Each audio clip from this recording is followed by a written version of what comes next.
there's one thing we all love doing, it's saving money.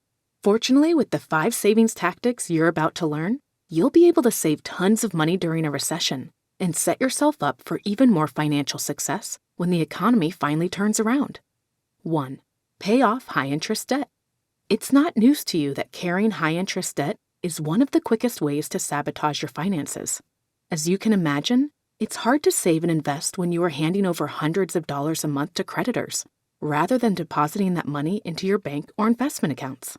Sadly, right now, just under 50% of all American households are carrying some amount of high-interest debt, meaning that they are making saving money that much harder on themselves. But how much in savings are they losing out on? Good question. Right now, the average American credit card debt balance is $6,270. Making minimum payments of $100 a month, that's already $100 that could have been saved or invested. However, the issue is more pervasive than just that. At an interest rate of 21%, based on $100 repayments, it would take over 6 years to pay off, costing over $5,100 in interest in the process. I don't know about you, but I'd rather see that $5,000 in my bank account than in the coffers of greedy creditors. Now, being advised to pay off your high-interest debts isn't a new concept. However, this next reason for paying it off may add a new perspective to your debt repayment game plan. Typically, people debate whether it makes more sense to pay off their debts or to invest, usually picking the one that yields the greatest returns. If you have the option to pay off a 21% credit card balance, that's like getting a 21% market return, which is nearly impossible to realize during a market downturn. This is where we come full circle on repaying high-interest debt. Therefore, while it's still not advisable to carry high-interest debt in any financial climate, if you can make repayments during recessionary times, you may just be getting the best returns out there and saving yourself a ton of money in the process. 2. Have an emergency fund. You hear it all the time that it takes money to make money, but I bet you've never been told that it takes savings to make savings. Well, it's true, and I'll explain why that is right now. Naturally, when people think of seeing their savings grow, they think of the 3 cents in interest their savings account earns them, which is a pittance compared to the money banks make off your deposits.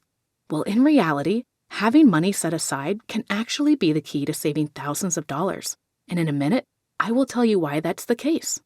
You see, when you have money set aside, such as in an emergency fund, it allows you to avoid the other most common form of emergency funding, which is the reliance on high-interest debt. For instance, if you lose your job, have to repair your car, or replace an appliance, if you don't already have money set aside, what do? The answer is simple. You charge it to your credit card. However, as we just went over, carrying high-interest debt can be incredibly taxing on your ability to save money. Every repayment is money you could have stashed away. However, when you have savings stashed in an emergency fund, you can avoid putting yourself in a position where creditors can take advantage of you. This is why it's recommended that you have a year's worth of living expenses sitting in your emergency fund. This is probably more than what you have been regularly advised to set aside, but here's the reasoning for this. The first reason you want to have 12 months of expenses saved is to reduce financial stress. During a recession, people are on edge. As such, knowing you have money in case of emergency will naturally reduce some of your financial anxiety, and this alone is worth its weight in gold. But speaking of jobs, if you do happen to become unemployed, that year's worth of savings will come in handy. Right now, it takes the average person roughly 5 months to become reemployed, but during a recession, this timeline tends to expand. As such, again, your nest egg of savings can come to the rescue and tide you over until those paychecks come rolling in again. 3. Perform the 3-10 exercise. Hearing the word exercise might make you cringe, but if you're serious about saving money during a recession, then you need to adopt the 3-10 exercise as soon as possible. Now, before we get into what the 3-10 exercise involves, let's go over how this exercise came to be, which has been used by many to save thousands upon thousands of dollars. During the last recession in 2020, many people were looking for ways to ensure that their financial progression didn't stall despite the tough economic challenges the world was facing. As such, they decided to challenge themselves to try and squeeze out a bit more savings because, as mentioned earlier, having savings set aside can be a godsend when riding out periods of recession. What they aimed to do was reduce their three biggest cost categories by 10% each, which birthed what we now refer to as the 3-10 exercise. For most people, this involved cutting down housing, food, and entertainment costs. How can you go about doing this? First, review your costs for each of these 3 items for the last 6 months in order to create an average. Then, identify how much you would need to reduce each cost in order to save 10%.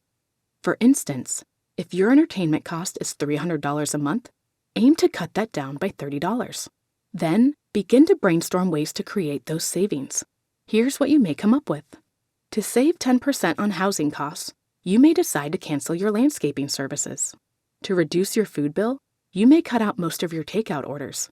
And finally, to cut down on entertainment costs, you could simply go out one less time every month. I know that the amount of savings from this exercise may seem underwhelming after just a single month, but what you don't know is that there is a secret that lies in the 3-10 exercise. When you employ this savings tactic, a few things happen. First, it forces you to review your expenses in their entirety, which you'll find help you identify and cut out expenses you were barely using. Next, it leads to the realization of savings in your 3 biggest cost categories, which we just went over. Finally, the 3-10 exercise provides you with greater transparency in the costs you are already incurring. For instance, reducing the amount of times you go out in a month could help you realize you didn't actually need to go out to be happy, and actually leads you to being more productive in the process. 4. Recession-proof your income. By far and away, the number one determinant in your ability to save money during a recession, or any time for that matter, is your income. No matter how many savings tricks and tactics you employ, no amount of cut-out coffees or coupon collecting can replace the impact that making more money can offer. Let's talk about a few ways that you can ensure your income keeps flowing during even the toughest of economic times. The first way to solidify your income is to find work in a recession-proof industry. For instance, no matter how poorly the economy is doing, industries like healthcare, utilities, and education tend to be rather unaffected. For you, as an employee working in these fields, this means that your income should be rather unaffected, which is crucial in your ability to continue stacking up more cash. However, if you're a cautious person and want to insulate your income as much as possible, in combination with finding an irreplaceable position in a recession-proof industry, you are going to want to develop additional streams of income. This could be anything from working a part-time job to starting a side hustle. Ideally, you can scale up this side income to cover your core expenses, so that if you were to lose your primary job, you could keep the lights on until you become reemployed. If you have this system in place, saving tons of money in any economic climate will be a breeze. 5. Don't panic sell. If you've ever been broken up with before, then you'll know just how excruciatingly painful it can be. Now multiply that amount of pain by 10, and you have how it feels to see your portfolio drop in value by 30% during a recession. Well, just like a heartbreak, the pain of a recessionary dip is only temporary. However, some people make it permanent by panic selling and offloading their valuable assets at a fraction of their long-term value. When you panic sell, you are erasing all the effort you've put into saving that money you've invested. For instance, you may have invested $5,000, which took you half a year to save up. Well, if you panic sell when the market is in rough shape, you may be giving up thousands of dollars, which is not an ideal approach when trying to save money. Therefore, when the market declines, don't panic. Think about what history has taught us and protect your savings by acting on logic and not emotions. This is something Warren Buffett preaches, and if you want to learn his 9 frugal living habits that you can steal today, click on this next video and let's get started.